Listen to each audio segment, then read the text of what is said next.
Spoiler alert, Slash's Paradise encourages viewers to watch these horror films before listening to our show. Danny and Lance will go through everything, including filmmaking, dialogue, characters, and even full scene breakdowns when we get excited. Enjoy the show. Hey, Lance. I got a joke for you. Okay. Guy sitting in a bar. All right. Orders a drink. Tells the bartender, hey, jackass, pour me a drink. So the bartender gives him a drink. Second drink, he says, hey, jackass, pour me a drink. The bartender gives him another drink. Again, he says, hey, jackass, give me a drink. Bartender pours him a drink. Guy gets up. Guy sitting next to him says, hey, why do you always let him call you jackass? And the bartender says, oh, he always calls me that. All right. Welcome to Slasher's Paradise. That's Danny. I'm Lance. Tonight, you know what? There's something in the air. There's something coming this weekend. There's a full moon coming, and we're talking about Silver Bullet. Danny, this is one of your favorites. I'm going to kind of let you take the reins on this one tonight because I'm going to take the rein. I'm going to take them right now because I'm going to say what everyone wants to hear. And the fact that this is the number one all-time best werewolf movie. Thank you very much. It's the all-time best, the best werewolf horror movie of all time. Lance, it is Silver Bullet. Not only Silver Bullet, it's Stephen King's Silver Bullet, the best werewolf movie of all time. wow. Yes. There's a lot of other werewolf movies out there, Danny, and I think a lot of people might disagree with you on that. And a lot of people might be wrong. And that's the point. That's very true. And that's Let why me we're tell here. you why I love Stephen King's Silver Bullet. First of all, Stephen King, hello, you know. I mean, but this is based off a Stephen King novelette. Yes. It's a small little thing. And it wasn't even called Silver Bullet. What was it called? It was called, and I was going to get to this later, but Sorry. Cycle of the Werewolf. Cycle. Revolutions. Yes, I am a huge fan of this movie. Lance, do you want to know? I've kept this one close to the chest as to why this is also my favorite werewolf horror movie of all time. Why? I want to know, Danny. It was released in the year 1985. Am I right? Yes, you are. That is also the year that I was born. Ah, there we go. That's the real reason he picked this film. Danny, I do really appreciate this movie. This was one of my parents' favorites. This is one of those. Yes, this is one of those movies that my parents constantly said, ooh, Silver Bullet. We got to have Silver Bullet when we started building our movie collection. This is a horror film.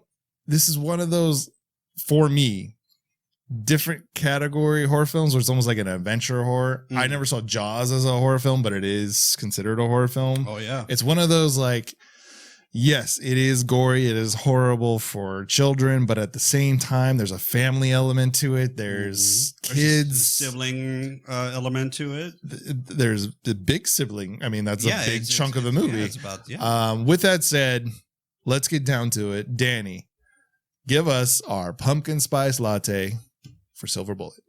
Pumpkin spice latte for Stephen King's Silver Bullet. This movie is about the small town of Harker's Mills. That is a sleepy town and is terrorized by a murdering force that will later reveal itself to be a werewolf. And the unlikeliest of heroes to stop the werewolf is not a gun-toting Rambo-like hero. It's a 13-year-old confined to a wheelchair boy played by Corey Haim and his sister and his awesome uncle Red played by the one and only Gary Busey. Do they survive? Do they save the town before the werewolf can wreak any more havoc? We'll find out when you watch Silver Bullet. And that's it. All right. New segment down on Slasher's Paradise. We're going to run down some stats. So Silver Bullet, 1985. We had a $7 million budget and we only made $4 million this opening weekend, but eventually we made 12 million overall box office. That's good. This film was the screen written by Stephen King. It was loosely based on his short horror novel, the 1983 Cycle of the Werewolf. This film was directed by, get his name right, Daniel Attias, who did not direct another film after this. Wow. This was his one and only, his debut and his one and only. The film stars Gary Busey, Everett McGill, Corey Haim, and Megan follows. Thank you for correcting me on that earlier. Hey, IMDb, what do you want? So that's how we sum up things around here. We got our pumpkin spice latte. We've done the stat rundown. Danny, tell us why this is your favorite movie. What do we want to get into right away? Well, I mean, like we just talked about the sleepy town or small town vibe of Tarker's Mill. Tarker Mills. Did I say Harkers? I think you said Harkers. I did say Harkers. It is Tarker's Mill. Correct? Mills. There's more than one Mills, but there was only one Bluff in Valentine Bluff. Correct? Yes. The reason I bring up My Bloody Valentine is because we just finished talking about the small town mentality. I came from, in the grand scheme of things, as far as like compared to big metropolitan areas, I came from a small town. Yeah. You did too, right? Yes. So I love small town vibes. Now, when I say that this movie is my favorite werewolf horror movie of all time, I don't even know why I keep on saying werewolf horror. Shouldn't a werewolf movie be a horror movie? Huh. It's almost like you can have a werewolf movie. What?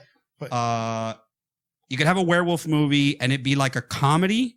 But if I were to do that, it would be around like, I don't know, maybe I would do like a teen boy, right? Or it doesn't have to be a boy. It could be like a teen who's struggling with, teenhood in high school, and maybe becoming a werewolf is part of the change, and they, I don't know, take their basketball team to the state championship. I would call it Teen Wolf or something. What I'm saying here is you can have a werewolf movie and then not be horror, right? I think we can say that. Yes. Okay, fine. So this is a werewolf horror movie, and the reason it's not perfect, but it is my favorite. I love the small town of Tarker's Mills. I love the dynamic of the family between the cool uncle. Like me, I've talked about this before. I got into horror because of a cool uncle, and it was like, it just, Uncle Red, besides the chugging of wild turkey, besides there's always a bottle next to there was him. always a bottle of wild turkey. First, okay, let's talk about wild turkey for 2 seconds. I don't want wild turkey. I never want wild turkey. I want turkey sandwiches. I want turkey. I want turkey at Thanksgiving. I don't want wild turkey. That shit is like pepper. Yeah, it is strong. It's something I will not ever put in my tiki cup unless it's heavily mixed with something else. Yeah, if I'm going to put anything in my tiki cup, I'd probably put like blended Canadian whiskey, Crown Royal, perhaps. Drink for the horror fan. That was beautiful. That was a great tie-in. Gracias. So there's something that My Bloody Valentine does with the small town that I don't think that this movie does as well. I want to be part of the small town of My Bloody Valentine. I don't want to live in this town.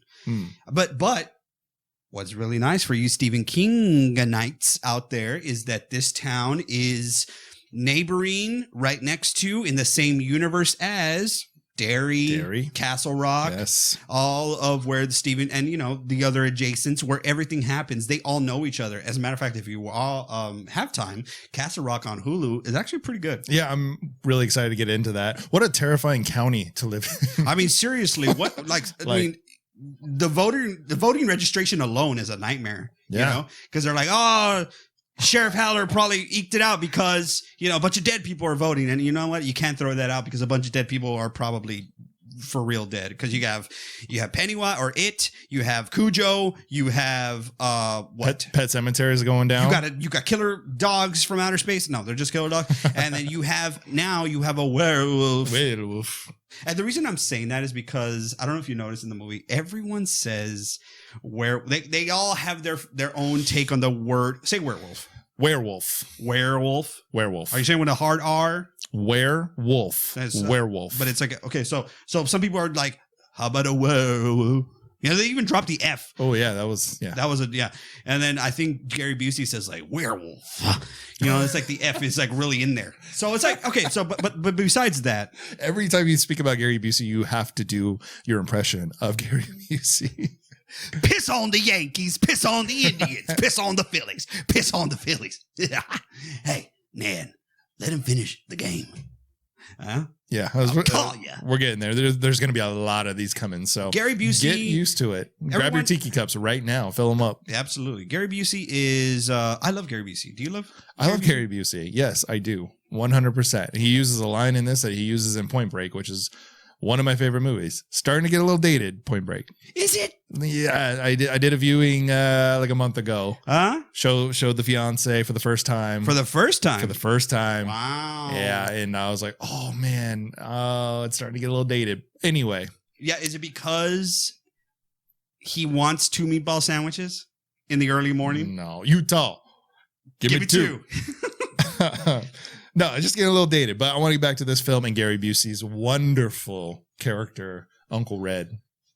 I mean, Gary Busey, if you guys aren't aware, there's 2 versions of Gary Busey. There is the post and pre-accident. And I don't like to speak about that as if like, you know, I mean, the man is still cognizant, he's still aware, but, you know, he has jumped the shark in his own life to where he's just kind of being a little bit more outlandish than he usually is. But before and I think it was a motorcycle accident, and forgive me, obviously, Gary, if you're listening to this and I'm, you know, speaking lightly of it, but we do admire you as an actor.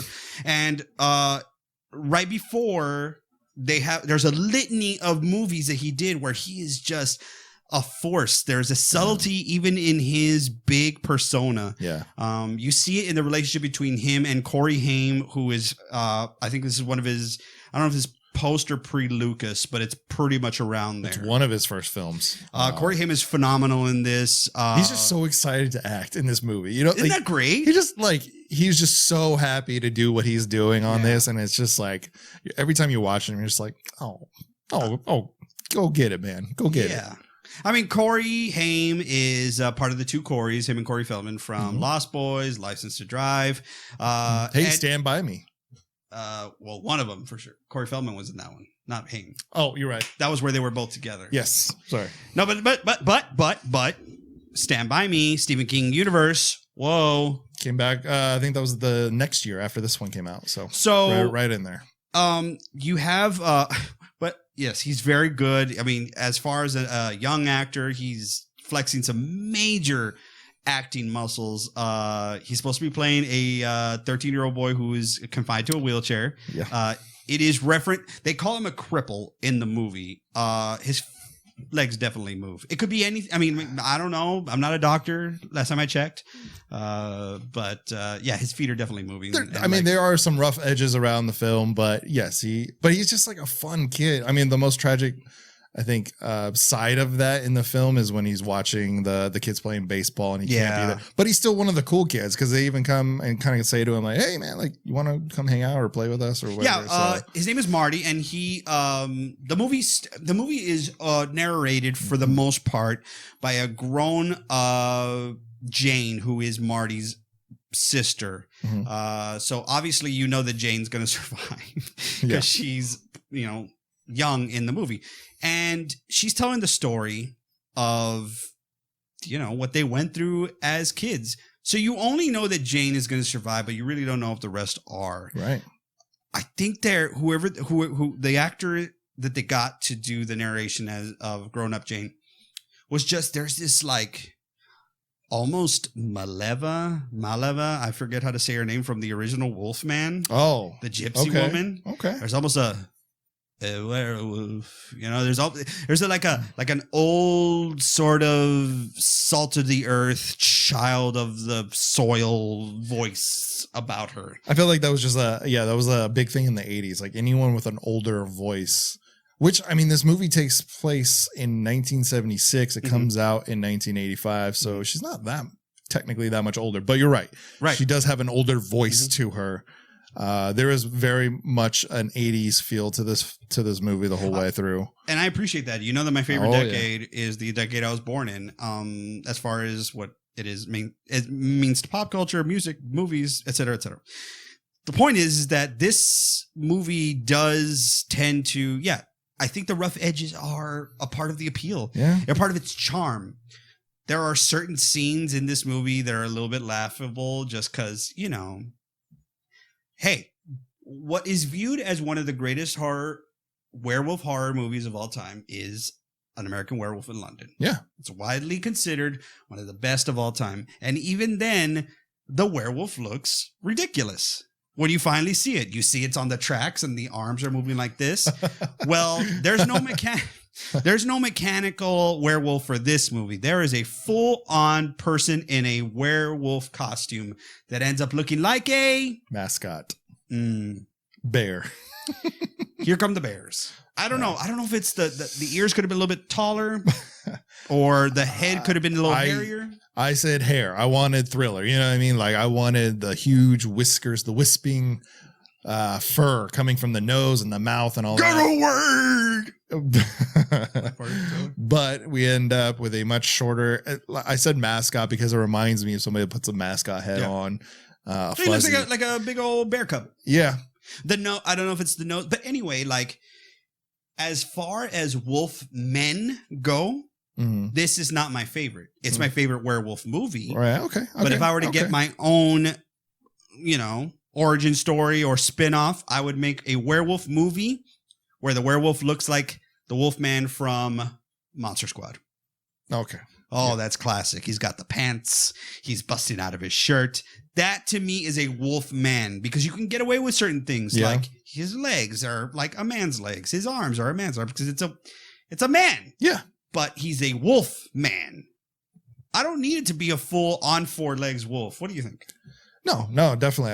I think, we go back to Wolf Man, from the original, and I love the legs. What we get a lot in the 80s is the crooked legs, and we don't know if it's supposed to be standing up or if it's supposed to be on the floor or what the hybrid is, but I do like the more classic 2 legs, pants, man kind of thing. Yeah, because like if it's a regular dog wolf, right? The back legs are inverted, right? Right.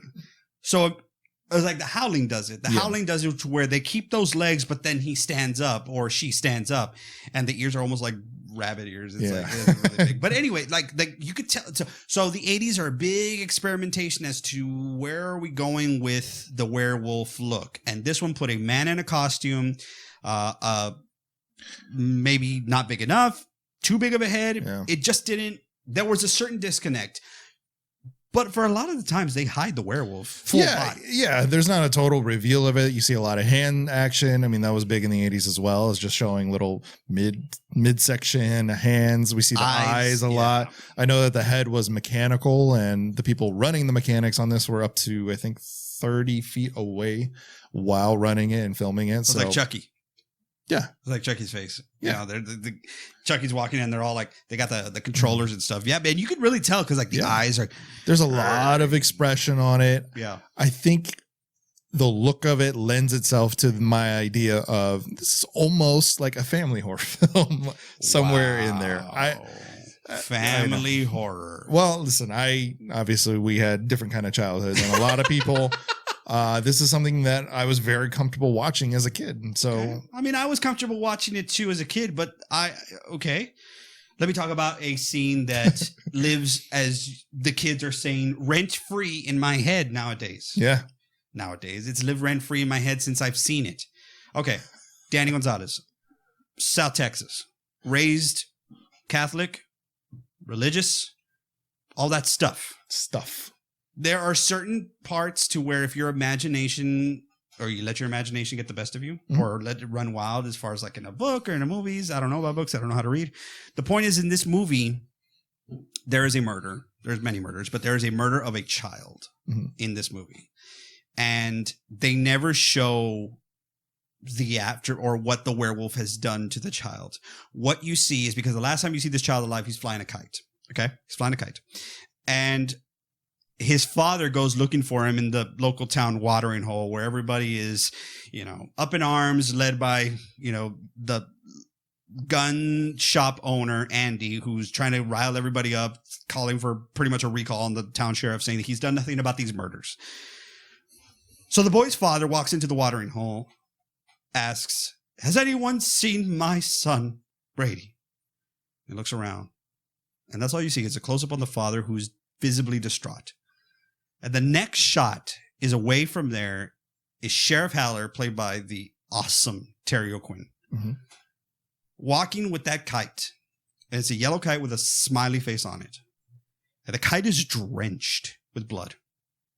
And he's walking away from the body, which has been covered by the sheriff. And he's saying the Hail Mary prayer. And you could just see on his face the terror that he just witnessed.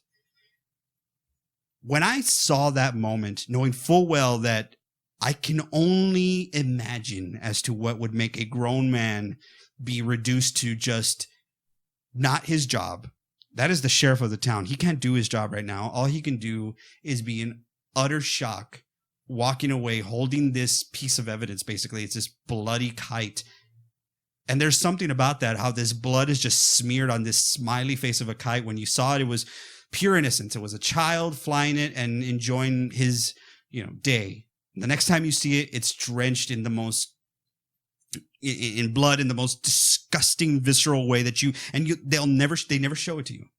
You just see Sheriff Haller walking away, saying the Hail Mary, and barely getting through it, and your mind just starts going, and you feel it, because then the deputy who was at the watering hole brings the father to the gazebo. Basically, it's a town park. He brings him there, and the father rushes, and they try to stop him, but he rushes, and they never show the body. They just show the father's reaction.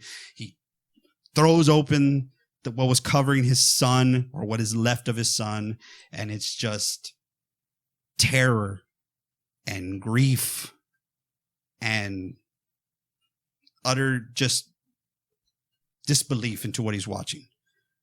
That, to me, is unforgettable. That's beautiful. Beautifully said. I got a tear in my eye for that one.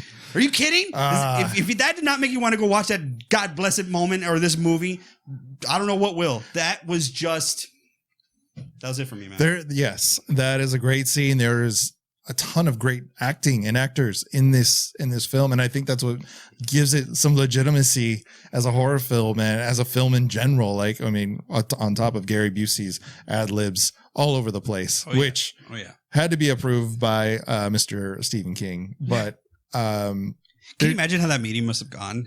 Hey, Stephen, I want to say this joke about a jackass. No, this is all on set. This is like Stephen King's on the set, and they're like, "Is that okay with you?"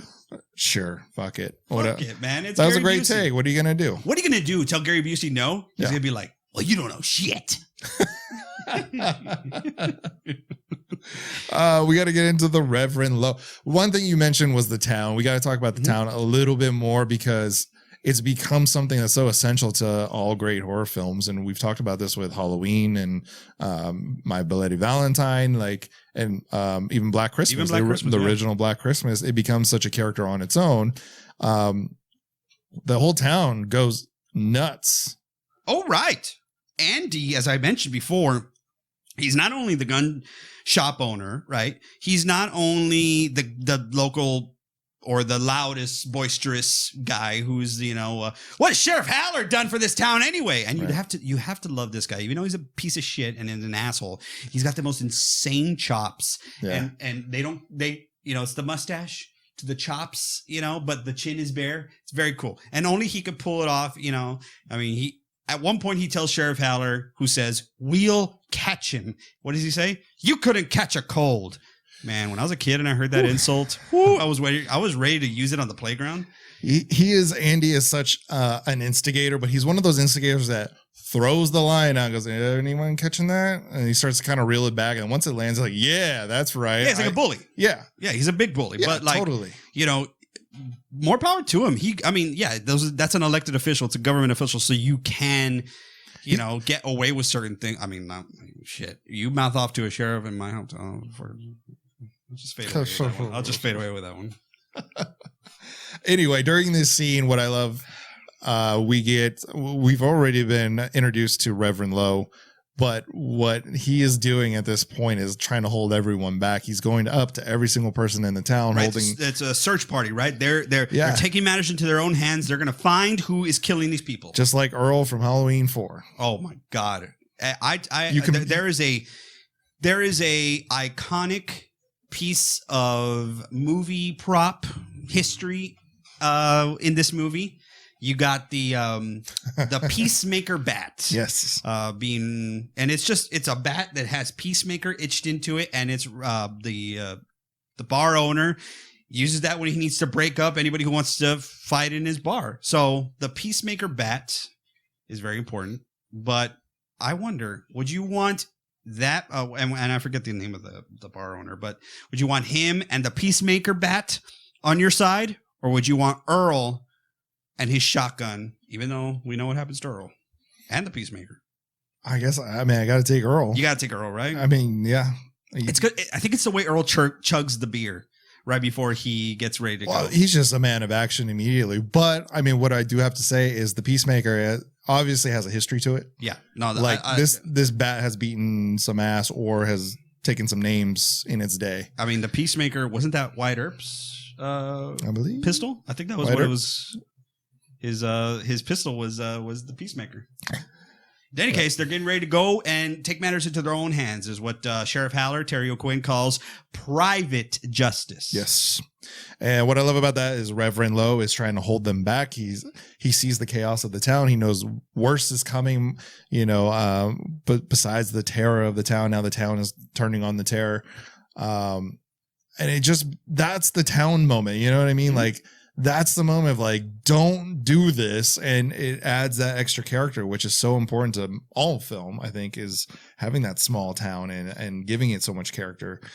Well, I guess setting up your killer or your killers or your beast or whatever it is. Well, and you bring up a good point about that town. You want the town to take on that characteristic of fighting back. Mm-hmm. And I think that's why maybe you like Halloween 2 so much. I do too. I love the tribe.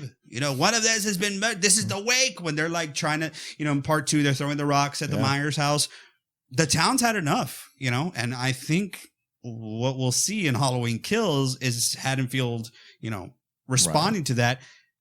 Wouldn't you love that? Let's say, and I mean, don't put yourself in a situation where you have to imagine being torn to pieces by a werewolf. But if you were in your small town and they're like, we're going to do it for Lance. We're going to get out there. And if he has a stroll in the moonlight tonight, we're going to get his ass. Yeah. I would love that. I would love for my town to respond like that. You kind of appreciate that.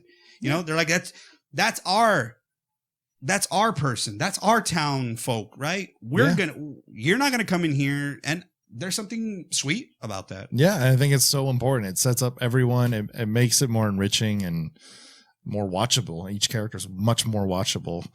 So we got to talk about Jane a little bit more, just because she's such an important role. I love her relationship with Marty. And right off, if you can give me one scene right off the bat that tells me everything I need to know about the characters, and it's 2 scenes kind of, but they're right next to each other, is Marty and who plays the prank on Brady. Jane? Yes, Brady plays this prank on Jane, throws a fake snake down right from the tree. Mm-hmm. He's in the tree. Real snake. Oh, it's a real snake. It's a garter snake. You're right. It is a real snake. My apologies. You're forgiven. So Jane falls down, she's afraid of this snake, and it turns out that it was a prank. Marty comes over. Oh, sorry, Jane, didn't mean it. And then the snake gets thrown down at her again. Meanwhile, they're at the fair. Yeah, it's but again, I just miss shit like this because it wouldn't happen in here at all. Yeah. Maybe it would. I don't know. Maybe I'm just not, no, for sure right now it wouldn't happen. They're having like a town potluck almost. Yeah. Right. And she's off on her own, like just kind of walking to the next, event or whatever. And now she's doused in mud because of this prank. And you see Marty just have remorse for what's happening. Mm-hmm. The snake gets thrown at her. Yeah. And you just see his heart break, like, oh, I wanted this to be funny. This is now tragic and sad. And you see like that relationship. She's just over it. She's pissed off. She always has to take care of her brother. Or she feels that way, at least. Her parents are always kind of on her, like, give him a break. She resents him a little bit. She does, but in the next scene, it's like the saddest thing is he comes strolling in, and while she's in bed, and like gives her like, how much did you need for your pantyhose? Right, because your pantyhose tore. Oh, it's just like seeing that relationship like right away. I'm like, I love both of you. Let's go. Where's the movie going now? How many times do you see siblings being depicted in movies, and it's so fake? Yeah. You're like, all right. Not all siblings fight, my brother and I sure did. But it's about the moments in between the fights. Yeah. Are you jerks to each other? Yeah. Sometimes it's one-sided. Sometimes you're asked to, hang on the garage door so that you can play Superman, and then you're too heavy and you break it. Whatever. I'm just throwing out things. And but it's about the moments that make you, as far as siblings with each other, it makes you guys. Shit happens, right? Yeah. Shit will always happen, but at the end of the day, we have each other. Mm-hmm. It's almost like Henry and I would fight at home, but if he saw anybody trying to mess with me at school, here he comes, to like whoop their ass. So the point is that like, thank you for showing me these two siblings that are just being freaking brother and sister. Yeah. The brother's a little shit. And it's really his Fred is a little shit, and she hates him. And in a sense, I love the idea that they don't shirk away. And, Stephen King wrote this, and we know that he doesn't give a shit about writing uncomfortable moments with kids. Yeah. But he wrote this moment. I felt very real. He wrote a very real moment that like, yeah, maybe she does resent him because, their parents don't know how to navigate the fact that, one of their children is in a wheelchair and one isn't. And you want to be equal, but you also want to make sure that, they have different needs. So there is a real moment there, and they play on that where, yeah, she might not like him because she thinks he gets away with everything. Right. But then there's a big payoff with that, because they're kind of at ends through a good chunk of the first half of the movie. But then there's a payoff for it later on. Oh, heck yeah. And it's so like, oh, now you guys are really together in on this when no one else believes poor Marty. His sister's the one that comes through. And remember that she's the one that's navigating this whole story. She's the one that's doing the dialogue through the story. So it's so important. I love that relationship. I'm glad that they had those moments so early on, and then later on they have even more. So I love that relationship. I'm glad that was in the movie. It's so important to it. But if we can talk about the best relationship in the movie, it's the dynamic between Uncle Red and Marty. Uncle Red, Gary Busey, Marty, Corey Haim. What a funkle. I mean, this dude, yes, the big thing is like, Uncle Red is getting a divorce again, his third. And I'm like, okay, yeah, that's not great. You want to get 3 divorces, but like, why is that the worst thing? Okay, obviously, I'm an Uncle Red, Gary Busey fan. Before I was shitting on Axel. That's not comparable, okay? Axel was cheating on his wife. Uncle Red just had another divorce, his third. But Axel from My Bloody Valentine 3D, just for anyone that has no idea what Danny was talking about. You'll have to watch this in chronological order. If not, it won't make sense. So the point of all this is that Red is maybe not got his own life together, but he has his relationship with his nephew together. And I love that. I can relate to that, because, yeah, it's funny. It's because, like, maybe the age gap is obviously huge, but between these two, you have Gary Busey, who is this whiskey swilling, joke telling, makes Marty's wheelchairs. That is freaking huge. He makes the Silver Bullet. Yes. Marty's wheelchair, it's a motorized wheelchair, is called the Silver Bullet. And Uncle Red, got him all the big glass pack and the cherry bomb, so it can be like loud when he's like revving it. And he's gonna make him a new one, and you finally do see a new one, and it kicks so much ass. I think it's that moment where Marty has already lost his best friend. Yeah. This werewolf is wreaking havoc, or Marty thinks it's a monster. Obviously, Red doesn't, because he's trying to be logical and sane. Imagine saying that with Gary Busey. So he's going to cheer him up by giving him the new Silver Bullet. I love this moment because it's like, if you've ever done anything for like a young cousin or a nephew or niece, and just to see the smile on their face. I mean, I don't have a lot of experience with that just because like all my nephews and nieces live in Texas, but I was able to give like a cool toy to my nephew recently, and just seeing his huge face, I'm like, he was so happy when I gave it to him. So I was like, he gives this awesome motorized, I want to drive it. Yeah. Silver Bullet. I mean, it's basically a motorcycle with a seat. It's a tricycle. Yeah. It's a trotter. This thing hauls so much ass. There's oh my God. There's a double exhaust pipe on this thing. It's blowing gas out. I mean, it's just ridiculous. But what I also love about this, when he finally gives him the new Silver Bullet, is it's an uncle relationship. Oh yeah. Because he's got to sneak it behind mom's back. Yeah. You know what I mean?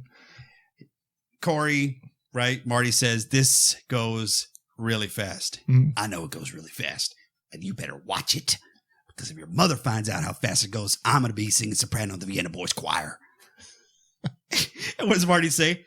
Yeah, I don't get you. And he says, I know you don't. I know you don't. Blows right past that. That was a very in-depth comment from him. Oh, I don't get you. I don't get you. Like, as a human, I don't get you. I don't get you. I know you don't. But it's just like, oh, and also the town fair's canceled, no fireworks, blah blah blah. So he gifts him the new Silver Bullet that hauls major ass, and he also, right before he leaves, they're having a barbecue. Right before Red leaves, he gives Marty a. By the way, why do I want that brown bag? I don't even care what's in it. It just looks so crispy and perfect. Like when you order Five Guys and they bring or you ever have Five Guys burgers and fries and they give you the brown bag, and it's just like, whatever. Maybe you don't know, but it's just like, there's something appealing about a bag that's just a brown bag that's got goodies inside. Oh, yeah. Okay. You know what I mean? It's like the pink box at a donut shop. Maybe that will. No.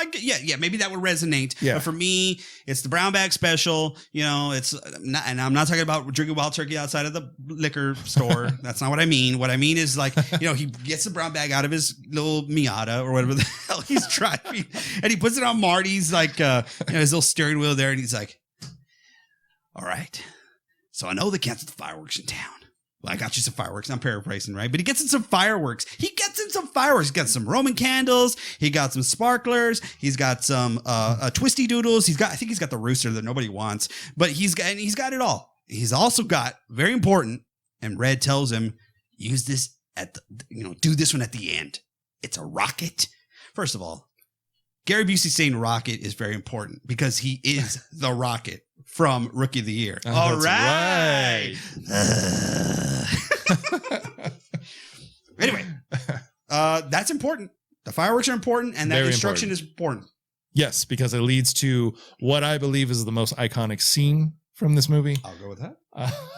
It's one that was always synonymous for me, and it was the one that my parents always talked about and that I always thought about when I thought about this movie. And listen, Marty is supposed to stay as close to home as he can and do these fireworks. He says, fuck that. I got the fastest ride in town, literally, because he's lapping cars. He's lapping Volkswagens like it's his job. Yes. So it leads to the bridge. He is away from everyone. There's a bridge. There's water. It's in the woods. This scene, by the way, was reshot months later. So there's two versions of it. Okay. And it's the most tense scene. So we get good old Marty just hanging out, shooting fireworks off the bridge in the Silver Bullet, which is awesome. He's having a good old time. I love, you see what is it? The sparks coming off of everything landing in the water. I think that's such a beautiful scene. So it's serene, that's aesthetically pleasing too. It's and all of a sudden we see the reflection of the bear, the werewolf in the water, and we know that Marty's in trouble. Mm-hmm. And we slowly get the POV of the werewolf. It's very Friday the 13th to me. Mm-hmm. We get a little hand action, and we're creeping up on Marty to the end of this bridge. And Marty feels something's happening, and we get the shot. This is what sets it up. There's a shot down the bridge, and that's the fun part where you're like, oh, there's nothing there, but you know that something's coming. Mm-hmm. Marty doesn't know that. He continues to shoot it. He gets the rocket going, and what's coming up the bridge? It's the werewolf. Yes. He's about to come get Marty. He's coming hard. Let me tell you something about Marty reacting in that moment. fucking awesome little kid. Okay, Yeah. he's 13. He's not a child. Okay, he's a child. Look, he does it. He's like, ah, shit, werewolf. Yeah. He's trying to frantically light the bottle rocket. Still thinking of the comment. He's trying to light the bottle rocket, and he lights it, and he shoots it directly at the werewolf and nails it right in the fucking eye. Yes. Huh? And then He takes the F off. he's got to get the hell Why out of did there. I censor F there if I've already said it? He takes off. And I talked about this. It's the sheer terror that Corey Haim, as the actor, exudes at that moment. He's hauling ass. It's a close-up shot of him. He's on the road already. He's left the scene. He got away. And he's just like, if you can drench someone with sweat, not water. No. Drench them with sweat.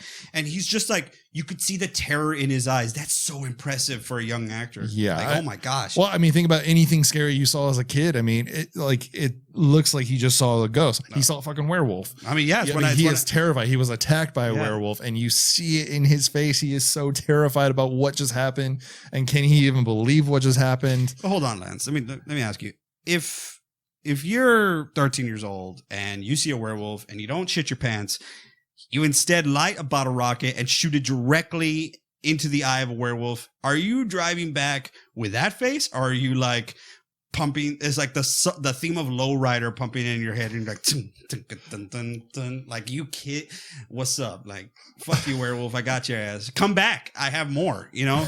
No. I'm sorry. That's a badass moment. I don't give a shit who you are. Yeah. The fact that he nailed that werewolf right in the eye. Yeah. Now it's a bit of a detective situation, right? Right. I just want to continue with the tension of the scene. I love the tension of the scene.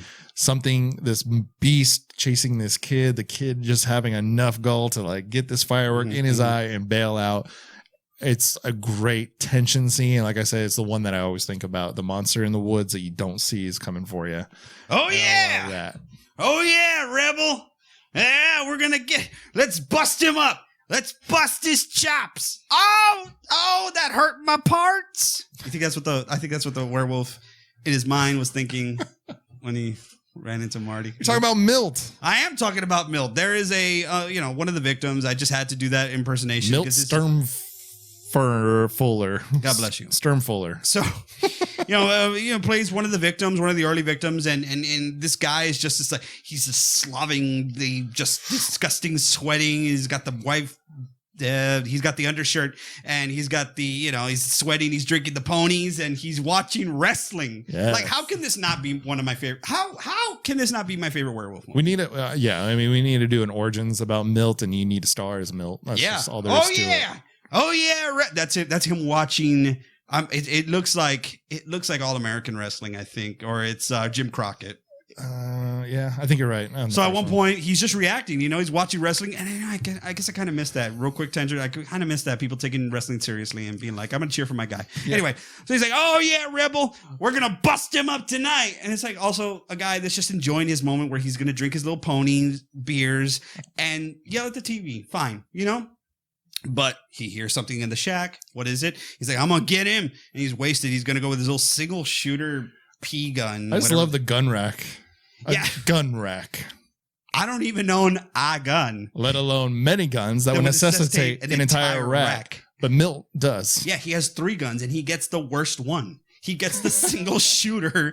Like, I think it's a 13 gauge. I don't know. He's a big guy though. I mean, maybe he doesn't really care. He's just like, I'm a big guy with a gun who's, Truthfully, it's something messing with his pots. He's got a greenhouse and apparently he's green thumb, and we don't know this about Milt, but he's just out there he probably thinks it's a varmint, Yeah. He's probably, John Marston from Red Dead Redemption 2 looking for a perfect rat carcass. I don't know Milt. But what I do know is that he's one of the victims of the werewolf, and he's hilarious, by the way. Yeah, and we get to see some werewolf action on Milt, which is pretty cool. I love him he gets sucked down under the house, which is cool. I think that's a really fun scene. The Peacemaker makes an appearance on this one, I believe, as well. Not yet. okay, we were talking about. Remember, they were on a search party, right? The Peacemaker comes into play because there's a very Hitchcock moment, we're kind of jumping around because we like talked about the scenes that we like in these movies. There's a moment where it just so happens that the time that they picked to go hunting for the force that is killing these people happened to be on the foggiest night of all time. Well, it doesn't. Yeah, I mean, it doesn't help when you have fog machines in the forest. Hey, somebody turn them on, right? So everyone's kind of what does he say? What does Andy say? The skirmish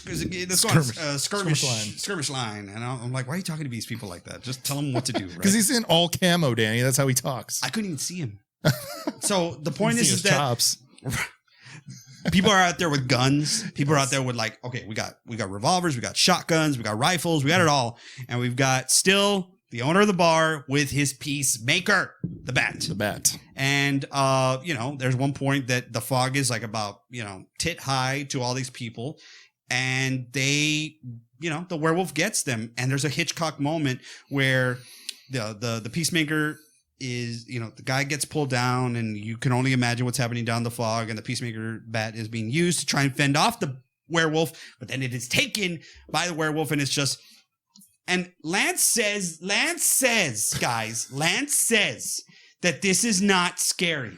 And I disagree. Can you imagine the blunt force of a werewolf using a bat on you? Holy shit. If this werewolf was not so... If you say it. Comical. You son of a bitch. The thing is, all you see is a little bit of a paw. He can't get a full grip on the bat. It's kind of awkward. There's claws. It doesn't totally close his hand. You just see a little bit of the hand. And then the way it kind of swings is half bat. I think it's broken now. Yeah. And it's out of the fog. You just see this little... It's not like you got the full arm motion in there. You get this little tiny bit of hand going... Lies. Lies and fallacies. Why would I lie about this film, Danny? He's not Anyway, guys, watch for yourselves. Tell me if that's terrifying. I think it's terrifying. It's like you're like, ha, and you go at the bear. Well, first of all, nobody's saying that. Just probably people who are like, I'm going to make a documentary of a bear in the woods, right? But then the bear's like, I'm going to make a documentary about me killing you, right? And the bear gets your tools and beats your ass.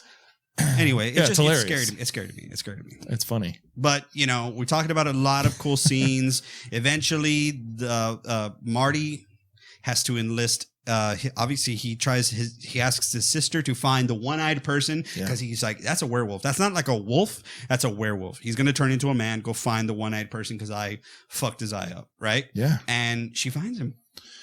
But again, going back to the relationship, she believes him to start this whole thing off. There was just and it's the narration. Yeah. It's talking about that relationship between a brother and sister who have a real relationship. Yeah. I applaud that.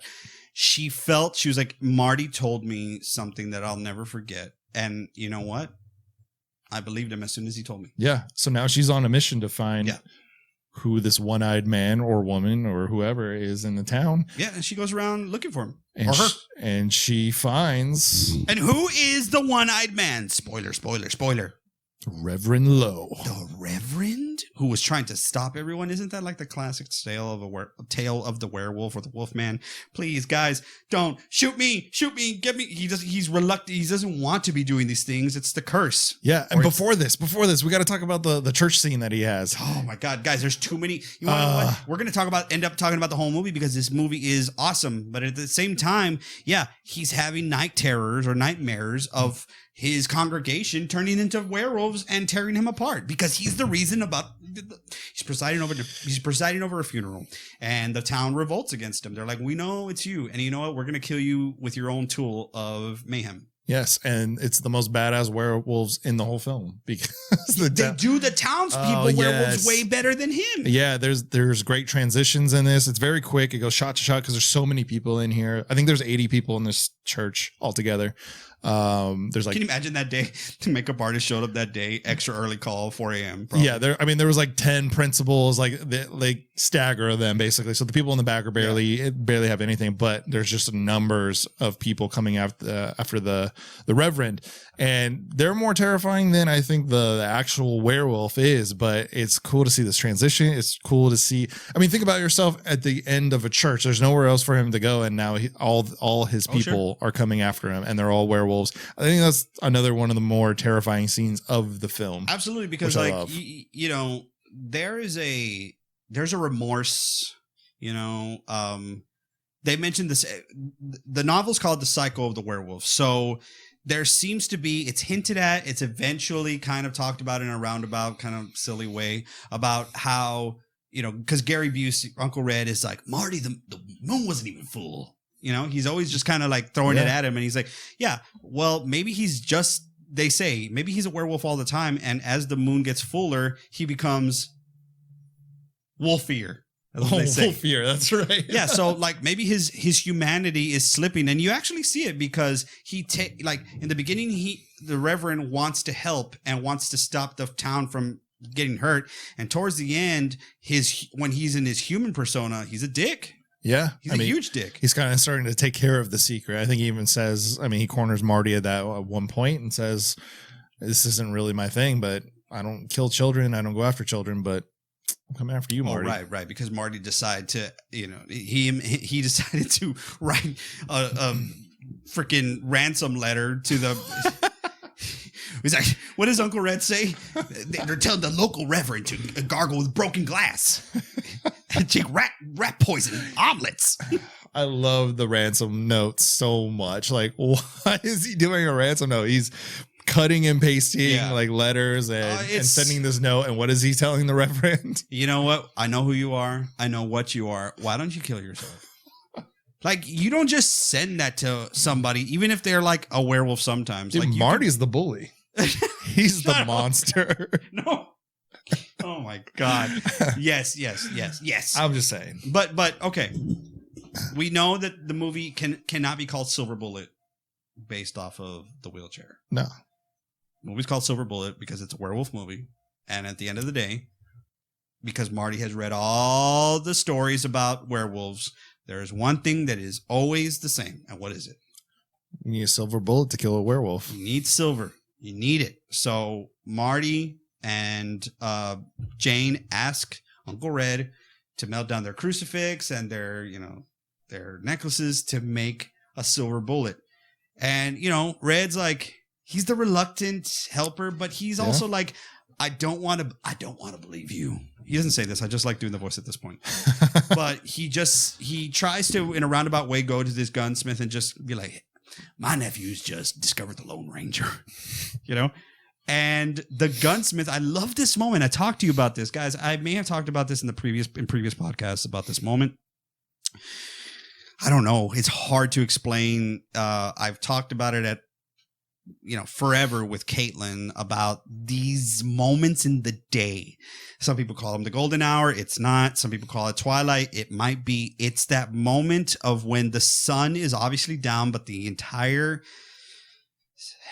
day is still being lit, but it's got that orange tint, Night of the Comet. And if you live in a small town like I did, and it's that you internally have that feeling of wanting to get out, wanting to, maybe it's FOMO, like fear of missing out. Maybe there's other things, but it's just, I remember it distinctly being like, and maybe it was just a random Wednesday when I knew I hated going to school the next day, or I don't know. Yeah. But it's just it's that moment of when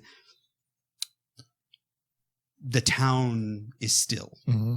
Everyone has decided that they don't necessarily like where the day is going, which is to the night, which is the night is scary, which is the night is like you can't see. It's like you're missing out or something. That moment can only there's only another time that I get that moment, and it's from this scene where they get the silver bullet made with this gunsmith who knows he knows more than he's leading on, right? Yeah.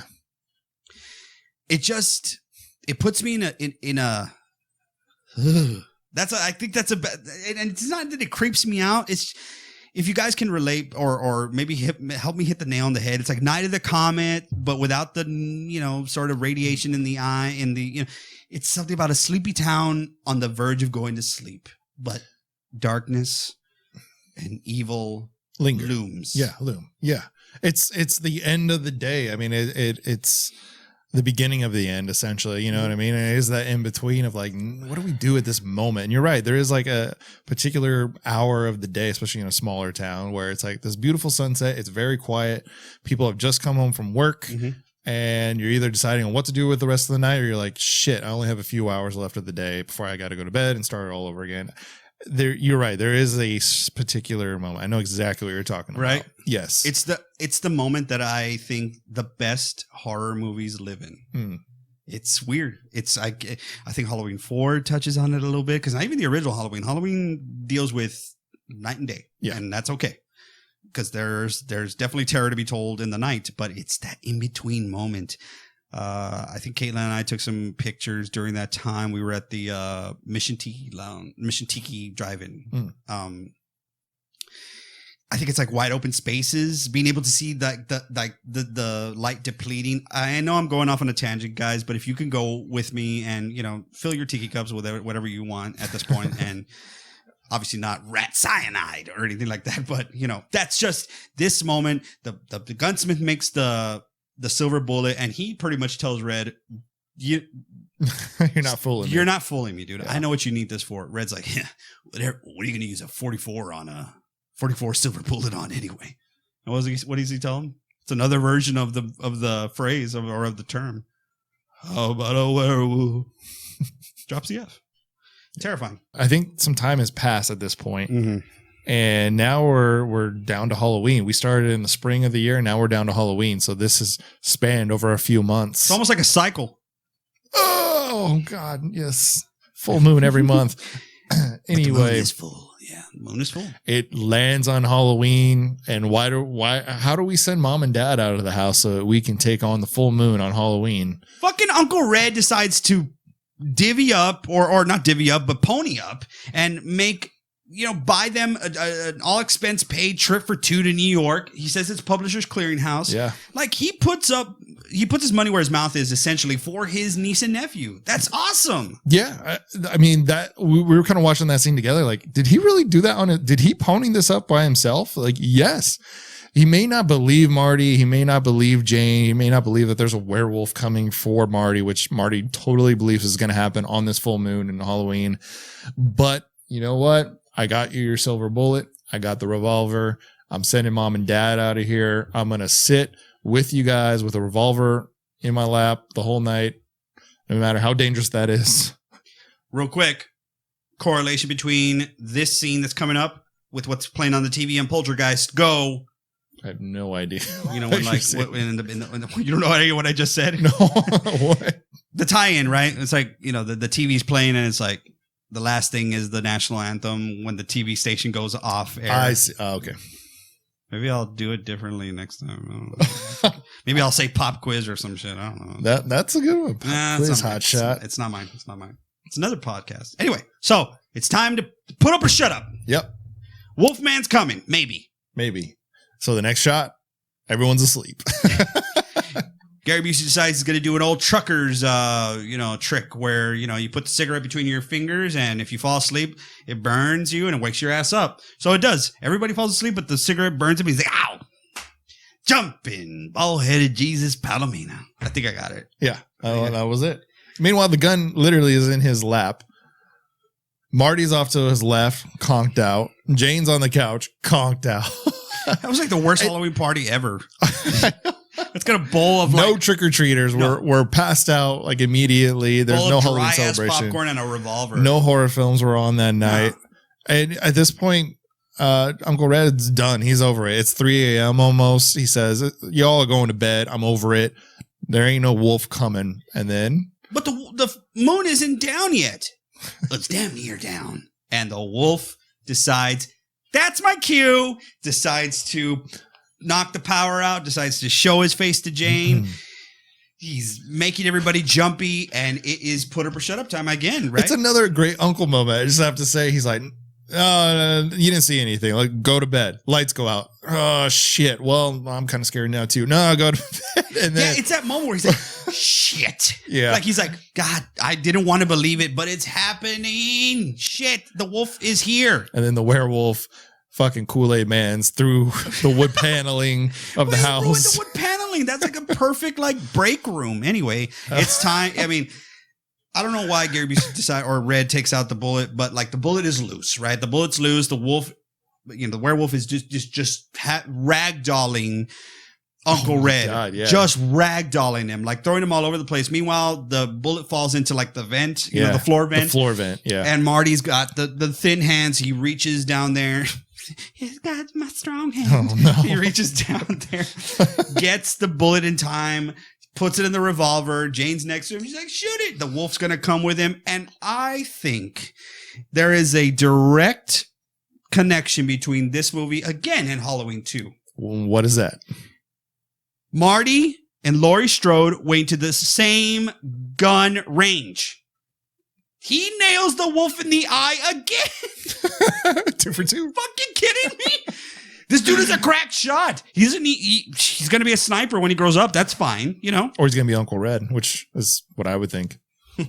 Yeah. Straight up.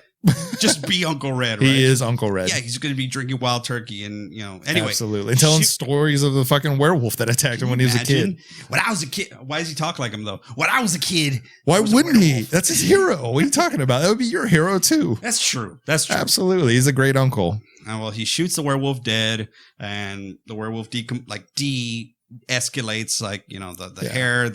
He goes into reverse transformation. You see it's pretty the creepy. Reverend Lowe. It is very creepy because, hair growing out is one thing. Hair growing in? That's weird. Yeah. And he really looks like a corpse at the end of it, which is cool. Because He's he's very missing pale, both eyes. Oh my very God. pale body. Yeah. The bloody eye thing going on. One scarred, one bloody. And Red sees, he's like, holy shit. It's definitely a werewolf, and it was definitely Reverend Lowe. And he says, holy jumped up, bald-headed Jesus Palomina. Doesn't say bald-headed this time, but bald-headed is the... Yeah. I'm surprised he used the same line twice. He must have thought, like, they're going to cut that one out. I better use it again. That's such a holy shit moment, but something that he's like, well, if this is made for TV, this will make it in. And that's pretty much the end of the climax of the action. But I think ultimately it's the part that sends everyone kind of, I don't know, home happy. Yeah. One thing, my first thought watching it this time around was, how do you tell the town, like, we killed the Reverend because he was a werewolf? Because now he's transformed back into a human form. Like, you shot him in his eye. Right. Who takes over the sermons? How do you explain to the town that you killed this guy and because he was a werewolf? How about a werewolf? Well, because they people saw some shit. They're just, it's like the thing in It where they're like, we know shit's going on. We're not going to acknowledge it. Yeah. Okay. They're just going to know that the murders are going to stop. The wolf is gone. And, it ends with a very sweet moment between Jane and Marty in that time. And then grown up Jane kind of saying, That was the moment. It's when Marty's sitting there after he shot the werewolf in the eye. And he goes, Jane asks him, are you okay? Are you okay? He goes, oh, my legs. What's wrong with your legs? And what does he say? I don't think I can walk. I don't think I can walk. That was the Uncle Red moment. I'm like, he's going to be Uncle Red when he grows up. It's the cycle of the red. He's He's going to turn into... That was the sequel. Yeah, that was the follow-up novel. Because even Red looks at him like, son of a bitch. That's a good joke. But he doesn't say that. But anyway. Rubbing off on you, obviously. I know, man. Oh, my gosh. So, yeah, I mean, that's it, right? Again, it's that moment. It comforts me because, again, I know what it's like to grow. And, you can obviously speak to this, too, is if you grow up with a sibling that's like, you guys don't see eye to eye all the time. But when it's time to see eye to eye, there's nothing... there's nothing stronger, it's cool. It's a cool moment. Yeah. So, another thing that I wanted to say is the music in this. You said it in the opening line, and I think it's where I kind of, it's not taking it down. It's putting it in another horror category for me. There's moments of the soundtrack where you're like, okay, this is a horror film. This is creepy. And then Some of the soundtrack sounds adventurous to me, or Yeah, it's kind of sounds like it's kind of jovial. It's kind of it's adventurous for sure. yeah. There's I don't know. It's in its own subcategory. So Kind of missed the mark. Danny, how many silver bullets do you give the movie Silver Bullet? 4. All right. 4 silver bullets to kill the werewolf. I will give it a 3. I like it. Why are you the way you are? What? That's not that bad. No, it's not. You right. said it's your best werewolf movie, and you gave it a 4. I gave it a 3. Yeah, because I need to keep myself responsible. I need to be responsible. The 5s go out to the winners, to the Okay. big timers. You know? And this ain't a best werewolf movie. Yeah, well, Not a 5. No, it's not a 5. What's wrong with that? Well, what's wrong with my 3 then? Everything. Oh my! 4 silver goodness. bullets for Uncle Red, Jane and Marty, and the town of Tarker's Mill. It's really just for Gary Busey because he got to do Gary Busey all night tonight. That's true. That's true. All right. Anyway, that's Danny. I'm Lance, reminding you to Lock your doors. bolt your windows. And piss on the Yankees, piss on the Indians, piss on the Phillies, piss on the And join us next time in our Slashers Paradise. Danny, give him the peace sign. We'll see you next time. We're gonna get ya. Hey! Thank you everyone for watching Slashers Paradise tonight. Please go down to the subscribe button right down here and click subscribe, and make sure you turn on your notifications so that you know when we go live next time on YouTube. Danny? And if you prefer an audio version, look us up on Apple Podcasts, find Slashers Paradise, listen to us obviously, and leave a 5-star rate and review. If you don't know what to say, go ahead and put in a request of a movie you'd like for us to talk about. We'd love to hear what you think, guys. Yes, please. And if you would love to see more of our beautiful faces, head to facebook.com/Dead Candy Fix. Dead Candy is the producer of Slashers Paradise, and we will see you there, and we will see you next time. Here's to you guys. This is Slashers Paradise. Sorry, I had to work that in. And I'm going to drink on that.